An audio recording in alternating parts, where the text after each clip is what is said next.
Hello, welcome. This is Tips for the Transition, the Career Roadmap, and I'm so glad you're here with us today. I'm Maria Tomás-Keegan, and I created this show to share resources and tips and practical strategies that help women navigate career and life challenges and to know that they're not alone. So each week, my guest and I co-create a show to encourage women to become more confident, brilliant, resilient, and brave in their career and in their lives. So we stream live weekly on YouTube, LinkedIn, and Facebook. And I'm so excited about this news. We are now on Roku, Apple TV, and Amazon Fire TV, and a couple of other of your favorite streaming platforms on the E360 TV network. And if you prefer to listen to your podcasts audio in the audio way, you can find us on all the podcast channels as well. So if something inspires you today and you want more of the same, please subscribe to your favorite channel, leave us a comment, share your favorite episodes so we can create more ripples among women around the world. And don't forget, the show notes have all the links for you to connect directly with my guest and me. So, as I often do, let me start with a question for you. Are you in the driver's seat of your career and life? Do you have both hands firmly on the wheel and you know where you're headed? Or are you looking in the rear view mirror, maybe wondering, how did I get here? And not knowing exactly what direction you should head in going forward. There's no judgment here. I don't want you to worry because you are not alone. So today, I'm going to introduce you to the fabulous Becca Powers, and she is here to help us reclaim the driver's seat, what she calls harnessing the inner CEO, your inner CEO. And she wrote a book about it. So Becca is not your average high-tech sales executive and author. She's a powerhouse of motivation, an award winner, and a kundalini yoga teacher with beautiful energy.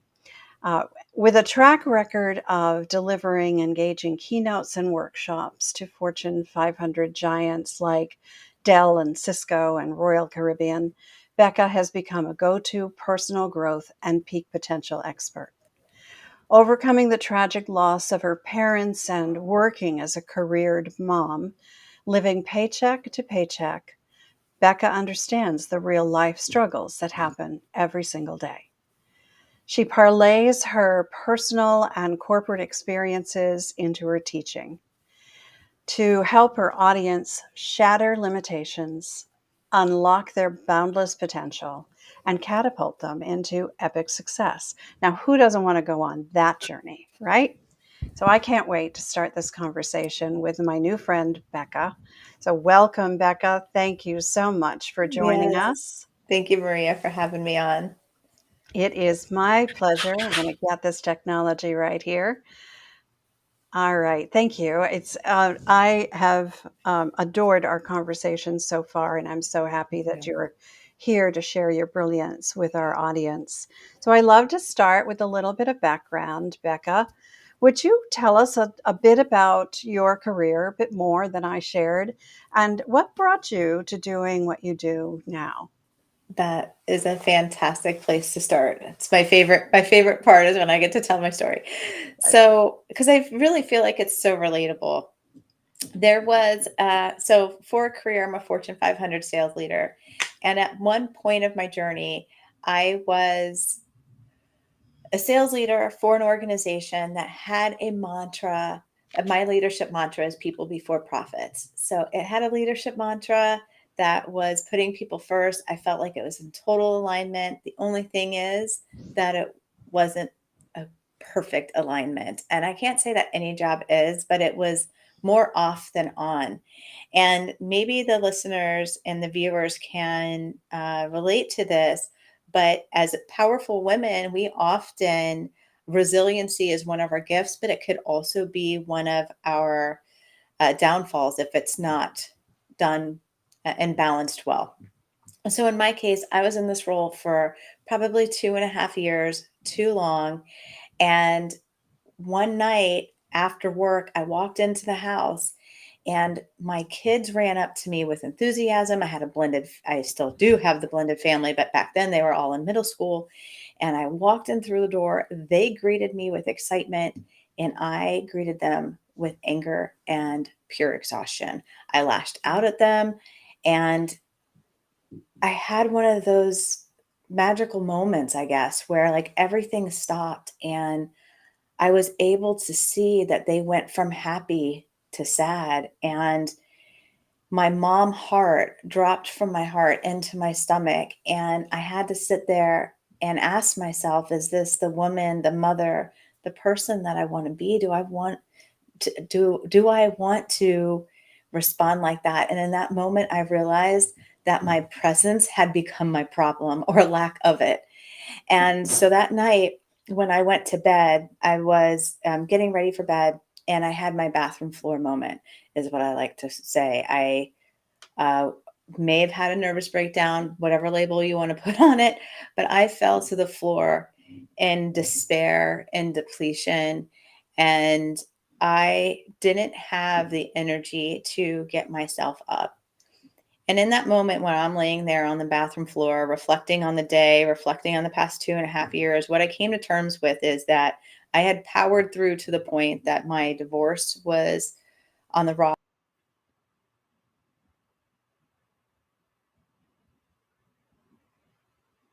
I had disconnected relationships with my kids. I had debt and just this mountain of, it seemed like it was going to be a monumental expedition to fix my life. And in that moment, I had nowhere to go but up, is what I like to say. And so I called out to God, universe, whichever word you want to put on it. And my cry for help was this: I can't do tomorrow the same way I'm doing today, because I only know how to do tomorrow the same way I'm doing today, and it's not working. So I need another way. And I say in that moment, I got my instant miracle, and it's going to get to how the book was written and why I wrote it. In that moment of complete despair, I reached out to, the universe, and what I got was an answer in the form of a memory. And I don't know, again, if listeners and viewers can relate to this, but sometimes things come in the form of like a lyric or a memory. So for me, I heard in my head, Becca, you are the CEO of your life. And that is something that a former VP of sales had told me. And so it was that memory that gave me the empowerment, the energy to rise up off the bathroom floor, a different woman than the one that went down, because there on the bathroom floor, I knew that if I was the CEO of my life, then I had a lot more power in the situation than I thought I had. And so when I rose, I did rise differently. And it took about 2 years for my full transformation. But once I felt like I understood enough of my past and enough of my own formula, I sat down and wrote Harness Your Inner CEO. So thank you. Wow. I am so certain that a lot of people are going to resonate with that story. I was getting goosies. That's my signal that truth is being spoken. And it resonated with me. I'm getting them right now again. Yeah, I'm getting them too. It resonated with me, although I did not have a bathroom floor moment. I had a moment just like that. Mm, In fact, I can tell you I've had 2 or 3 in my life. Um, and I remember so well feeling depleted, like I had no power over mhm. anything. And that's what I felt you were describing. Yeah, And I'm so grateful you shared that with us so that thank we you. can connect with you in that way, and understand that people out there are going through a similar thing. I had a moment this weekend that I thought I was losing it all.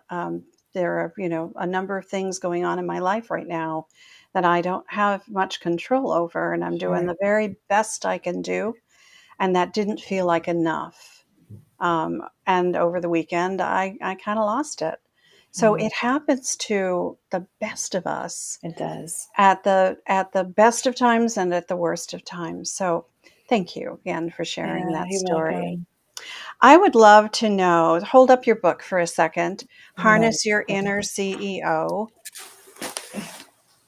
There we go. Harness Your Inner CEO. It's backwards here, but that's okay. problem. We'll read backwards. Tell us, you've told us a bit of your story, and you told us that moment and that miracle in that moment, which I'm sure was more than just a moment. You were probably on the floor for minutes at least. Yes. Fetal position crying. Yes, I was. Yes, yeah, yeah. So, it was an extended moment. So tell us what inspired you to write the book. I'd love to. So when I it was really the I would say the magic and the miracles that happened during my transformation. So the next day, I had to do different, and we can go into some of those steps when we move into practical. But I just want to reiterate that I had to show up differently the next day. Otherwise, I was going to end up on the bathroom floor, and I didn't have a whole lot of tools yet to do that. But what I understand now is an action that I did then. And that was if saying yes to something else or to someone else made me say no to myself, I couldn't afford to say yes. The cost was too high.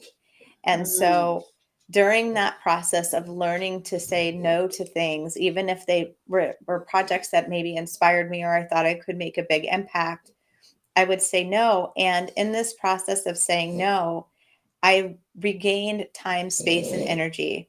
And in this space of time, space, and energy, I got to figure out what it was that I felt would align to me, what lit me up, where were my passions. I started writing again, which ultimately led to the book, but I've been writing since I was a kid. So I just gave myself space to write short stories or journal.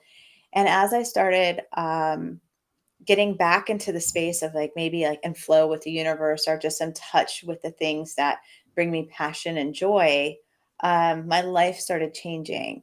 I ended up leaving that job for another job that put me into like a blissful state. I am in sales again for a living, and I ended up having territory down in the Florida Keys, and I had water on both sides of me. I had to go down there every 3 weeks. I'm like, I have to go to the Keys. But I'm using those as tangible examples of like my life completely changed. And so by the time I got through the end of the 2-3 year transformation, I was like, there is a better way, kind of how you're really passionate about your show. Like I knew that I could help people. I knew that women were powering through, and I knew that powerful women who people look at as independent or they've got it together inside are like, I'm barely holding it together. yeah. And so then I became vocal and wanting to put a framework together that might inspire someone to maybe again maybe they don't have to hit the bathroom floor, maybe more on the positive, they can gain the control, they can take the wheel like how you opened up, and really just create a life for them that they absolutely love, both in their personal life and in their career. Yeah, and we all deserve that, right? Yes. It is so, oh, goosies again. We all deserve that. Um, and it's in it whether we believe it or not at the moment, it Yes. is within our power to have, to create. Yes. Uh, I love that you said in your story when you realized that you had to do things differently Yes. tomorrow Yeah. than you did them today, or you would just continue on that same Hmm. hamster wheel, the going through the motions, the coming home exhausted, depleted, and yelling at your kids none of that would change Right. until you changed something. Mm-hmm. That Yes. is such a powerful lesson for all of us to hear. Nothing changes until we change something. And we got to want to change. We've got to Yeah. want something different. We got to want not to come home and react to our kids that way, but Yes. come home and respond to them in a more loving fashion so that they don't get triggered, right? Mm-hmm. So that is that is a big lesson that I took from your story. Thank What is one of the biggest lesson maybe that you learned through that transition and transformation process? The first one that comes up for me, I mean, there were a couple golden nuggets, but I think the first one that comes up for me is that not only is it okay, it's a must for me to prioritize myself first. Hmm. I have been a leader for a long time, and I've been very fortunate to lead within Fortune 500 companies. And typically, they have pretty good cultures. Not all of them, but normally, when you're in the best companies to work for and things like that, they're very culture driven. And I can say for myself, and I'm sure you come across this too, and the listeners do as well. But when you are in a leadership role or a coach's role, or maybe a project lead or program lead, but when I find people, I mean, leading looks different all over the place. But when I find women that have a makeup for leading because they are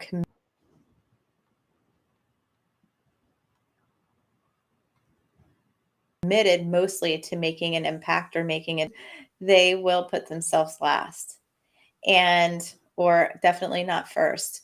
And what I have learned is that if I, not if, but when I make myself a priority and I'm willing to make myself the first priority, I'm more available for everything. I have presence in my marriage, I have presence in with my kids and my most intimate relationships, which no longer is an energy drain for me. Like that part of my life is whole. And then because I'm prioritizing my well being and prioritizing what's important to me, I'm serving from a full cup. I'm not serving from being overextended and stretched. And my impact is so much more genuine. It's happy. People can feel that I'm enjoying what I'm doing and not enjoying what I'm doing, but also with the same level of stress that I have joy. So people can feel you. Yeah. So I think that was a longer answer, but I always like to give practical examples in storytelling that when you do prioritize yourself first, everything else works better. Oh, that is so true. If we are not at our best, we can't give our best, right?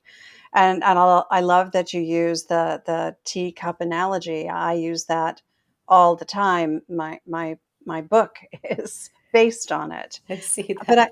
what you said was, um, you fill your cup until it overflows, and then you give from the overflow. Yeah, And that's how we can stay filled. That when we fill it enough that the cup can't handle it any longer, and there's this beautiful saucer underneath it, and it catches the overflow, and that's when we can say, yes, yes, I have the energy. Yes, I have the bandwidth. Yes, I have the time. Yes, whatever that, it's always from the overflow. And when we do that, we don't deplete ourselves. right. I have the goosebumps as you say that too. Very beautifully said. Yeah, I think I really appreciate that you shared that lesson. Um, yeah, it's so important. Everybody needs to hear that one. So tell us how your life changed after you started reclaiming those parts of yourself and taking care of yourself first. I love that question because that is what made me wanna stand, like, on a mountaintop and be like, "There's another There way." is another way. Yes. So, I had to reclaim my power, and yes, I do show up, strongly in business. But what I mean by reclaiming my personal power was that prioritizing myself. Like my time, space, and energy now are probably, I will say, are the most valuable things that I have, because I can't show up if I don't have them. So that reclaiming of myself, I say it was my power. The other part of reclaiming was my passion. I we are all creators that were born to create. Some of us create through parenting, some of us create through building businesses, some of us create through self-expression, whether that's writing or coaching or leading, for an example. And other of us have artistic talents that perhaps we don't want to make an income off of, we don't want to monetize, but we enjoy doing as a craft. And I have found that as I was climbing the corporate ladder and chasing my career, that my passions, the things that did give me energy, had were sitting in the back burner for quite a long time. So I gave myself permission to pursue what made me happy. So I started writing again. For fun, I created some yoga shirts that had I am affirmations on them. I'd really just let myself be free, to play in that space.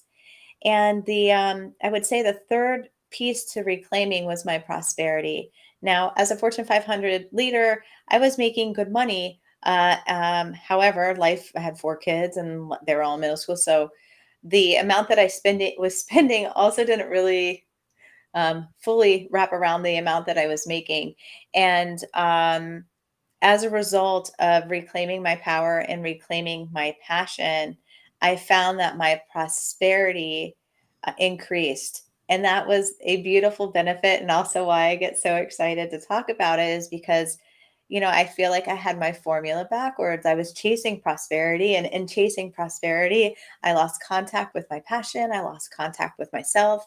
And then when I prioritized myself and I gave myself permission to have passion again, my prosperity increased. And I was like, oh, wow, that's really cool. And then what I have found is that formula is pretty repeatable. And most of my clients, or I've had people read the book and reach out, be like, oh my gosh, you never guess what happened. I found a better job, or I got a raise, or I got a 2-level promotion. I'm like, see, it's awesome. So that was kind of my reclaiming journey, and a benefit that happened on the other side. Yeah, I love this. I love everything about your story, Becca. I Thank love you. everything about you. I'm so happy that you are sharing this part of your story because um, when we give ourselves permission to take back what we let go of, whether we intended to do it or it just happened because, life happened and we kind of let it happen to us.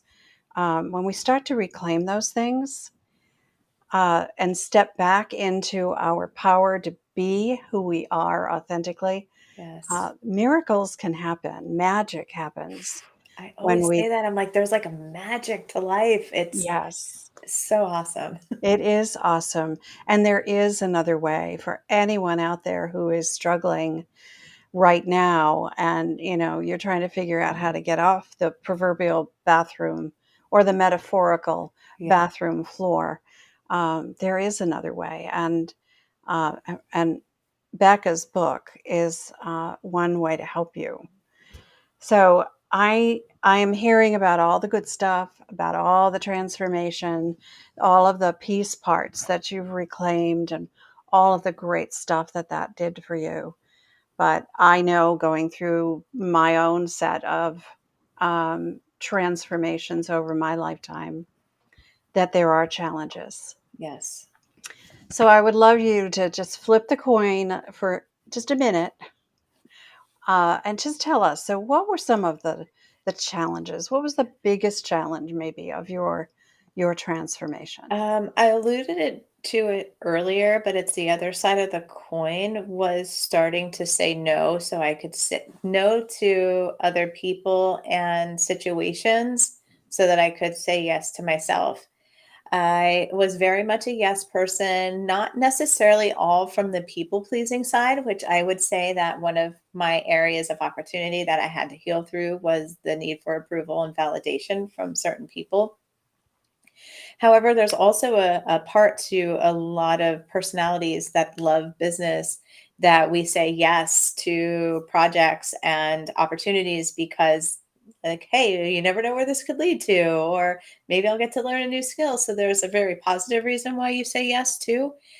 And so I'm kind of sharing that because that was I had two things I had to overcome: the need for approval and validation within authority figures, at like meaning my upper leadership was a common theme. And then two, saying yes to too many things because I love life, I love business, I love doing all the things. And what I realized was that I'd never said no. And so the next day I mentioned that I had to do something different, and I got invited into a leadership meeting where I had an opportunity to um, take on a new project. And I had to say no. I just was on the bathroom floor less than 12 hours ago. I can't say yes. And so I'm racking through my head. I'm like, how the heck am I going to say no? I've never said no before. And so then fear takes flight. Yeah. So I would say in the transformation, there's multiple times throughout your journey that you're going to come up with fear and face the shadowy sides of yourself. But I had fear coming in saying, am I going to get fired, or am I going to get written up? Am I going to be overlooked in the future for something that I want? Like, there was a lot of internal talk track that was happening that I had to overcome.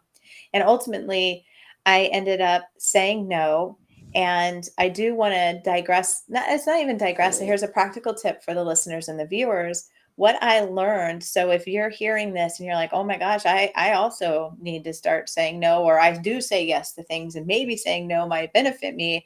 One of the really positive outcomes, even though this was some of the hardest work I had to do, and it applied to this situation that I'm talking about, my husband, my kids, my friends, my family, I lost people in the process too, which we can go back and talk about if you want to. But in this specific situation, I knew that I could not handle it, but I'm also a leader, and I wasn't going to leave this conversation without a potential solution. So I thought about it, and I knew there was a junior leader who was looking to get more visibility in the organization. So instead of saying no, I suggested that I did admit to having too full of a plate, and then I suggested that somebody else take this. And in that suggestion, that person ended up taking it. And what I realized is that, boundaries is hard work, but you can, instead of passing on it, you can pass it on. And on the other side of that, I ended up becoming a mentor, which I had no idea was even possible because I was just in a place of self preservation. So I'll just stop there because I shared a lot and see what you have to say. I was just making a note because that phrase that you just used, instead of passing on it, you Pass it can on. pass it on. This, if I have any more goosies in this, I'm just gonna, I'm gonna turn into one. I love that because that gives us permission, right? Yes. So not only have you said no for yourself because that's what you needed to do, but you have said you have problem solved. So Yes. someone came to you with a project. Your plate was too full in so many ways, Yes. and for you to say yes to that would have put you right back on the floor. Yep. So you took care of yourself. You solved a problem by recommending someone else who was looking for more work to do, more challenges, right? And then you were able to guide them and mentor them in the doing. So Yeah. it turned into a win, Oh win, man, I have the win. goosebumps, right? They're like almost standing straight up. Yeah. I love that example. That story is so powerful. And all of us can do that. I've lost really important people in my life as a result of having to say no, no more. Mhm. Yeah. Um, and that's hurtful on all sides. Hard, Hard. and heart-wrenching. Yes. But sometimes it just has to be done in order to protect Mhm. ourselves and continue to put ourselves first. Yeah. And I'm really glad you went back to that because I did mention that and I was hoping it would circle itself back around. Yeah. But I think for the viewers and the listeners, that's a really important part. Like sometimes our energy are just so tied to other people that aren't filling that cup back up. And that's part of the process when you are in preservation mode, when you're in your transformation, you need every single ounce of energy that you have. Right. And you start learning, oh, this person's only supporting me when I'm doing something for them, or all those awarenesses. And that's why it hurts so much because you're like, oh, once I stop giving value and I'm just being myself, maybe someone's not responding to you the way that they used to. And it's Right. hurtful. Yeah. However, on the other side of the hurt is the healing. And in the Yeah. healing, you get to be yourself. You get to have really, I feel that I have room for very deep and intimate relationships now and a Yeah. lot less surface level. And Yeah. so I'm much more fulfilled. Right. And you, in return, are fulfilling others Yes. because the relationships are so deep. This idea of people we sometimes surround ourselves with, or the kind of the legacy people in our lives who, as you described, are taking more than they are giving. I envision these people having a straw in my cup, That's a good visual. and they're sipping out of it. They're Mhm. taking what as fast as I fill it, they're sipping it out, and there's that puts all the power in their hands, not ours. It's true. So take the straw out of your cups and don't let anybody sip in your cup. Powerful analogy. Great visual. Yeah, it's and surrounding ourselves with the people who support us, get us, understand what it is we're trying to do, are there for us. Saying no, it doesn't mean no forever necessarily. It Correct. could be no, not now. It could be no, but I have another idea like yours. Mhm. There are so many ways that you can say it's not for me right now because I have to do something for me. Yeah, That's not going to work for me. But here's an idea. Or maybe at another time I can help. That's it doesn't have to be no forever. I love that. And there's something that I would, if you don't mind me Mhm. sharing based upon what you just said. Yeah, You had mentioned building support, and I'd love to talk about that for a second if it's okay. sure. It's So, very important. yeah, one of the, and it's part of it's in my book too. It's towards the end, but I have a chapter called like Build Your Executive Dream Team. And somewhere else in the book, I have a fan club, but I can create a fan club, but I can hit both those points real fast. So in my healing journey, one is I had to create a fan club because my relationships were shifting. I was in a very vulnerable space and I was changing. So people are going to question you when you're changing. Are you Yeah. okay? Are you sure? Who's influencing you? Like there's a lot that gets stirred up when you're Yeah, transforming. right. And And self-doubt starts to oh, all of that, it's it's so yeah, intense. yeah. And so I knew I was like, "I gotta stay on this journey. I don't wanna hit the bathroom floor again."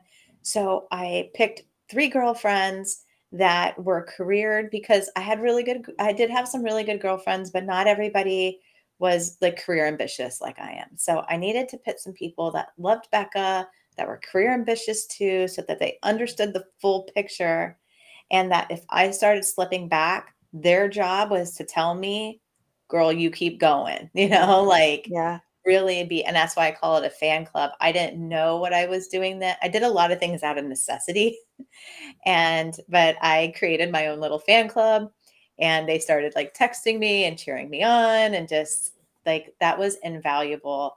And then the Mm, second piece of support that I wanna talk about is build your executive dream team. There are, whether, yourself like Maria, there's, if you're in corporate America, maybe there's some executives. If you're an entrepreneur, maybe there's some influencers or business coaches that you're like, oh, wow. Um, I would say follow the people that are doing what you want to be doing and more. So there's the free, like, like Marie Forleo or whatever, like there's certain people I follow that have really good tips that I might not ever meet in real life, but I Right. have them on my executive dream team because I'm Yep. like, hey, they're guiding me. Yep. Then I have found people that, like true executives within corporate America that I've asked to be my mentor. Hmm. And surprisingly, more people will say yes Yeah. than you think. And then, of course, again, like pointing to Maria, because I already love how your point of view and everything. But then there's coaches too. And so, you might have to pay for some people on your executive dream team. Others might be mentors or influences. But my point is, build it, Yeah. because you will find that with like a little bit of fan club from people that love you, and by role modeling off people that really inspire you, it keeps you motivated during the Yeah. hard times. Yeah. Absolutely does. I love that you call it your executive dream team. I think that conjures a great image for me. I call it, for my clients, I call it, and my personal board of directors. Yes, So if same. you are the CEO of your life, every CEO relies on a board of directors. Yes. So, same thing, same concept. Surround yourself with people whom you admire, whom you trust, and who will tell you the truth, Hmm. who have your back, who know where you're going, have been where you're going, and can help direct you or pull you along, right? Lift as they climb, right? Those are the people that will you can always rely on. Yes. And let them know that they're on your dream team. Yes, that's an Let them important part know that too. you're going to tap into them when you need them. And yeah, I love that. Yeah, the support is so important.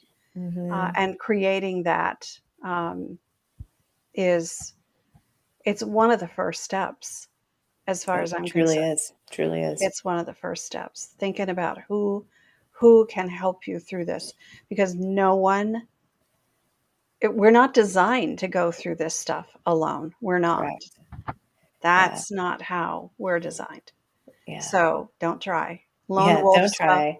I mean, during my transformation, I was working with a therapist. I was meditating. I mean, I still do a lot of these best practices because they become a part of Yeah. you. Yeah. But during that period of time, I was meditating. I was going to a therapist. I was getting certified as a kundalini yoga teacher. So I had a mentor that was teaching me, really good self-care and spirituality Right. practices. And so I immersed myself around growth.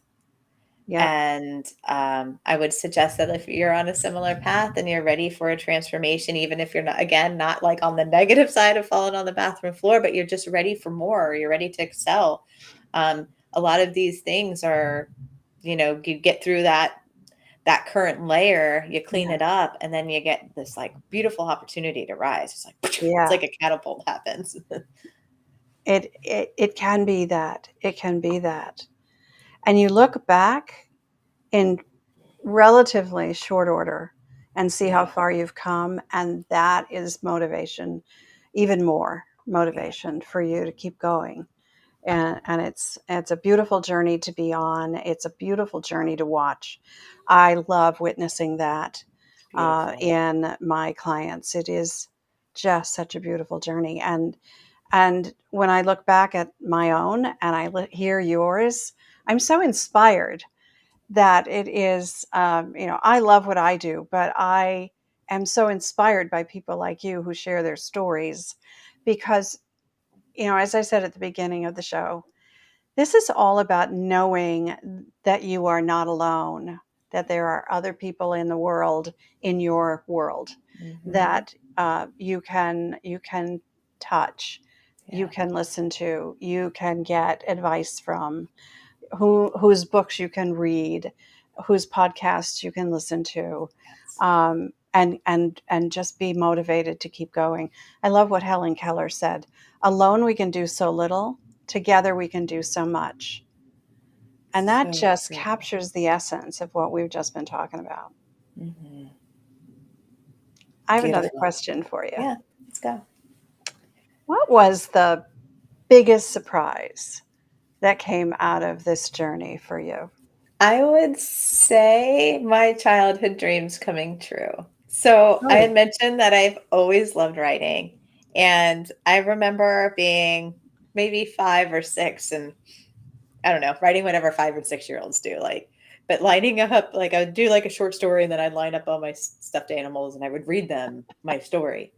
And so, I always dreamed of being a writer. I'm a huge book nerd. I love reading.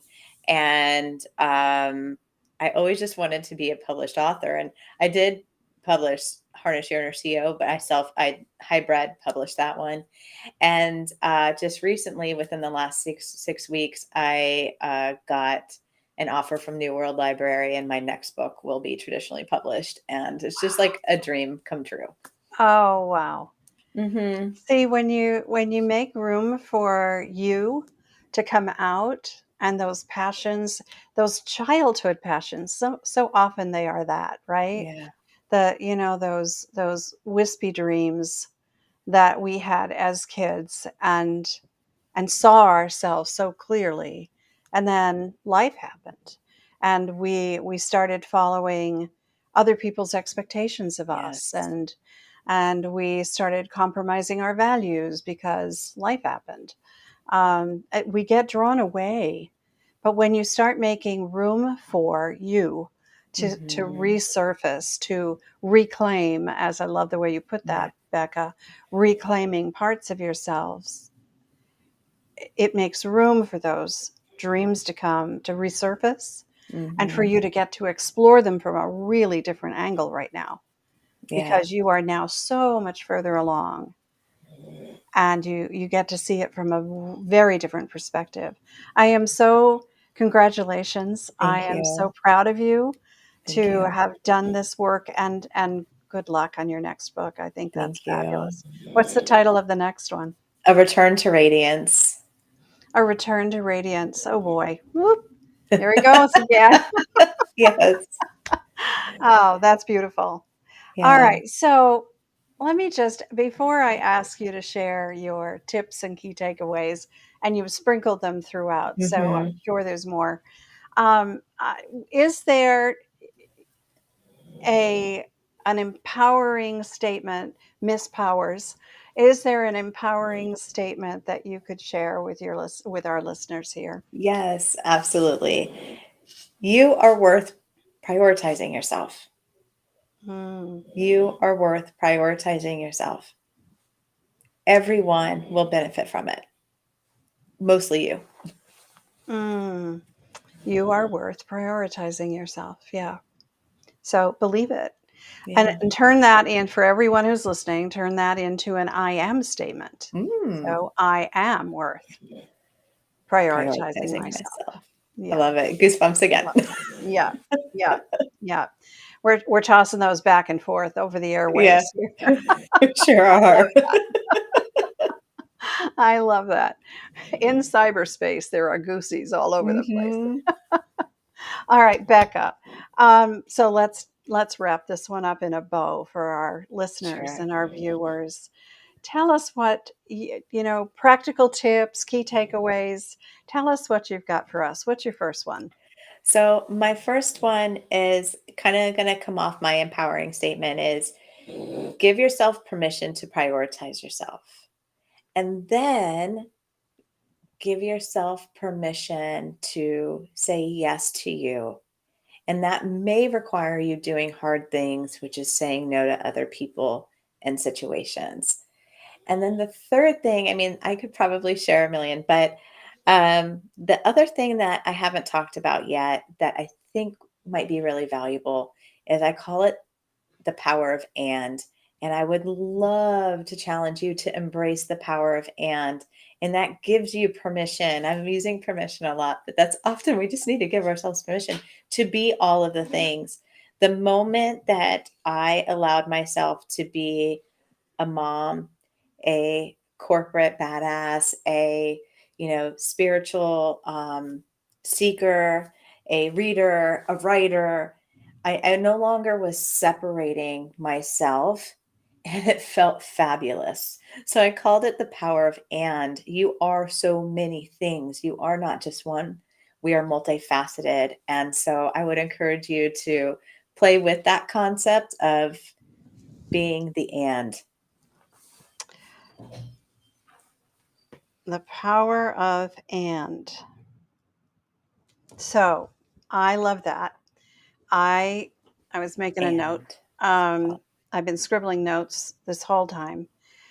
The power of and. You can be a mom, and you can be a corporate badass, and you can be a writer, and you can be anything you want to be. yeah, And I love that when you trust that you're capable of being all those things. For me, the idea here is a lot of people talk about life balance. I don't believe in life balance. me neither. I believe in harmony. I One of believe my that, favorite words. I- yeah, when you think about all these things that you are, I am many things that we are all many, many things. We get to do some of those things. We don't have to do them full time. They don't have to be our job. They don't have to be what we get paid to do. But they're pieces of our lives, right? We don't Right. usually get paid to be a mom. Um, Although that would be nice, wouldn't it? Be one of the highest paid. Never mind, we won't go there. Um, but we might get paid to be a writer on the side. Yes. We might get paid to do the work we love to do, that we are passionate about doing. Hopefully we get to do things we love to do, but we are many things. I love that, the power of and. So, and I want to add to that, it just came to me. Let's remove the word but from our vocabulary. I love it. How about that? Love it. Because I can hear people saying, yeah, but. Yeah, the yeah buts, right? Yeah, but I don't have time. Yeah, but I don't have enough energy. Yeah, but now let's go back to her first tip, right? Give yourself permission to prioritize you. Yes. So when you recondition yourself to prioritize yourself first, and all of a sudden you have more of that stuff, and the power of and will work better for you. Love it. Yeah, love it too. Love it. Becca, thank you so much for being here today. It has been a pleasure having this conversation with you. And I know that there are going to be lots of people who are going to want to reach out to you. So let's give them the one best way that they can find you and everything about you. And everything about me. Best place is the website, and that's beccapowers.com. All right. And we have that on, whoops, we have that on the lower part of the screen, Thank you. beccapowers.com. And the rest of the links for Becca will be in the show notes. Becca, thank you so, so much for being Maria, here. what a magical conversation. I just had to use that word again, but it was so Oh, good. thank you. Thank you. Thank you. I have really enjoyed it. And for everyone else who is watching and listening, I really appreciate that you're a part of this community. And if you enjoyed the episode, remember, subscribe to your favorite channel, leave a comment, click a star, and let us know what you think. And please share it. So, as a career and life coach, I help women navigate challenging times more quickly and gracefully. So, if something in this episode resonates with you and you'd like to continue the conversation, get a fresh perspective, I invite you to join my private Facebook group called the Career Transition Roadmap. The link for it and all the links for Becca are in the show notes below. So let's meet again here next Wednesday, same time, same place, as they say, for another inspiring conversation. Because you know what? I believe it's our time to thrive. So let's thrive together. I'm Maria Tomás-Keegan. Till next time, I'm helping you turn transition into triumph.